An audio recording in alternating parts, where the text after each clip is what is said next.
ہمارے نبی پاک صلی اللہ علیہ وآلہ وسلم کی 3 بہت ہی خوبصورت احادیث، پلیز اس کو ضرور سن کے جائیے گا اور سکپ نہ کیجیے گا۔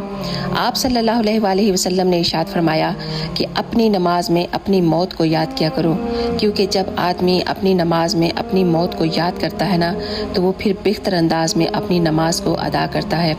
آپ نے ارشاد فرمایا جب تم ناممکن حالات میں بھی اللہ کا در نہیں چھوڑتے نا تو تب وہ تمہیں اپنے معجزات سے نوازتا ہے، اور کوئی دن ایسا نہیں ہے جب میں نے رحمان کو رحیم نہ پایا ہو۔ کسی نے پوچھا یا رسول اللہ اسلام کا سب سے بہترین عمل کون سا ہے؟ تو آپ نے ارشاد فرمایا کھانا کھلانا اور مسلمان کو سلام کرنا، ہاں تم اس کو جانتے ہو یا پھر نہیں۔ سبحان اللہ۔ آپ نے ارشاد فرمایا جو کوئی میری حدیث کو سنے اور اسے ویسے ہی آگے پہنچا دے تو اس پر قیامت کے دن میری شفاعت واجب ہو جائے گی۔ جزاک اللہ خیر۔